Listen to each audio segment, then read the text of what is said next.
Hey, y'all, come look at this. The LA Times said that their reporter did not submit any questions in advance of yesterday's press conference. So to the people who saw that pocket card, can you explain how that ended up there and why the president needed something like that? Here we go again. So just to step back, and I'm actually glad you asked that question. Clearly, I would let the reporter for Los Angeles Times speak for herself. It is entirely normal for a president to be briefed on reporters who will be asking questions at a press conference and issues that we expect they might ask about.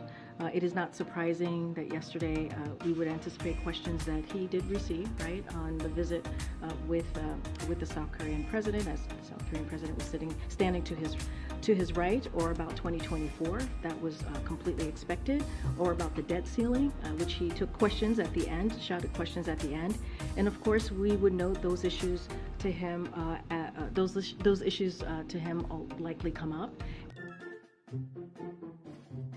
Let's not forget, we do these briefings every day, and a lot of the questions that you all tell me, that's how we brief him as well. You all ask me, that's how we brief him as well. So look, we do not have specific questions in advance. That's not something that we do. And in fact, I would point out the questions that was asked was different than what was on the card that you all saw. And look, again, we have these press conferences. The president takes your questions. Our job is to get a sense of what you all want to ask him. That is our job here, to get a sense of what's the news of the day, the topics you all are interested to ask of him, and so that we are all, not just him, we are all prepared to take that seriously and to take that in a way that is going to be reported from our point of view, because we know that you all are reporting out to the American people and want to make sure you get our point of view of how we see these different issues that I even just laid out, whether it's 2024, whether it's what has been discussed or the agenda with the president of South Korea. Again, we take this very seriously. We want to make sure that we're providing information that's helpful to you and the American people. Hi. Okay. What were the reporters decided? We think so, but no. So, so the way that we have moved forward with this type of process is that we reach out to a number of reporters who we know are going to be at the press conference, and that's what we did yesterday. And also, we try to be really mindful and who has not gotten a question in a while. And so, as you know, we could only pick 2 reporters yesterday, so that limits our ability on how many reporters we can call on. Mary's not here, but I can say one of the reasons that we picked Mary is because she was just named chief White House correspondent for ABC and had not gotten a question in some time. And we picked the Los Angeles Times, which has not gotten a question in some time. And I want to add that the fact that California has the largest South Korean American population in any state in the country, and LA has the biggest population of any city in America, and LAT is the biggest daily paper serving that population. So we are mindful on who we pick and who we want to communicate out to. And so that's how we move forward with Mary and Courtney. We thought that is pretty reasonable, wanting to, as we have the South Korean president with us during this press conference, because we wanted to also communicate with the Korean American. So that's usually how we move this process forward. I'm sorry. Is it your contention, Karine? I'm not taking call. That the question Jackie's that was not on done. the Go so-called ahead, cheat Jackie. sheet was Jackie, not similar your to the question that was asked at the Your press colleague conference. is not done. Go ahead. Go ahead. It's a very reasonable question. No, but I hear you. Can you wait your turn? Thank you, John. I appreciate that. I really do. Go ahead. You're a useless old man. And just to be clear, to people, skeptics who saw the card and saw that question number 1 and might think that that is a signal that it was pre-organized. Did the president have other questions that he was prepared, had similar talking points in case he was asked something on other topics in that same... Jackie, I'm going to be, as someone who is part of of the prep briefing with the president for these press conferences, as his press secretary, we talk about an array of topics that could potentially come up. And that's what we do.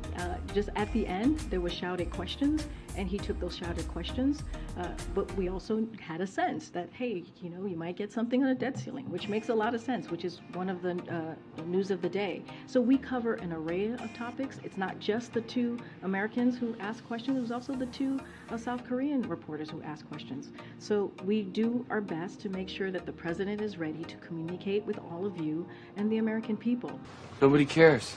So yeah, we covered an array of issues, but of course there are probably the top 5 topics, hot items that you all are interested in, and so that's kind of how we move forward. And the last one, just on that shouted question that he did respond to on the debt ceiling, having heard your response to the questions that were answered already here today,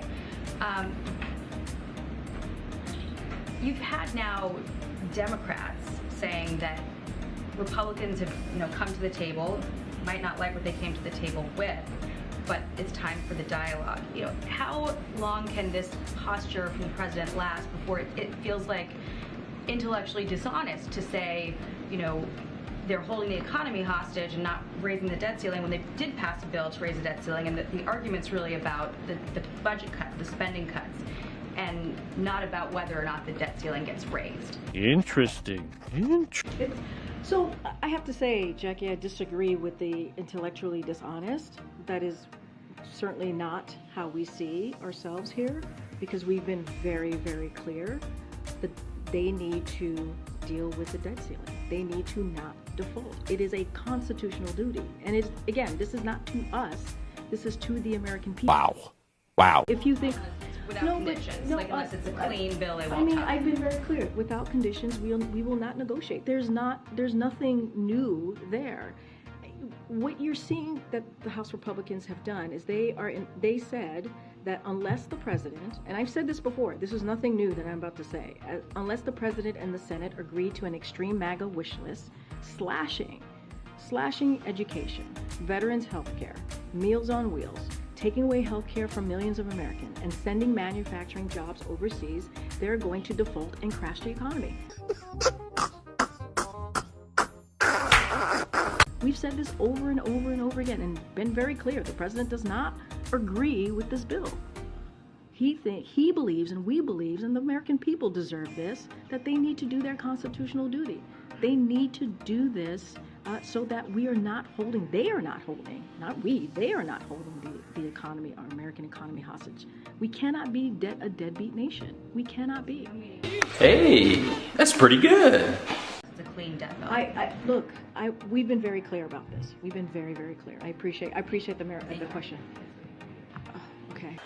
Really?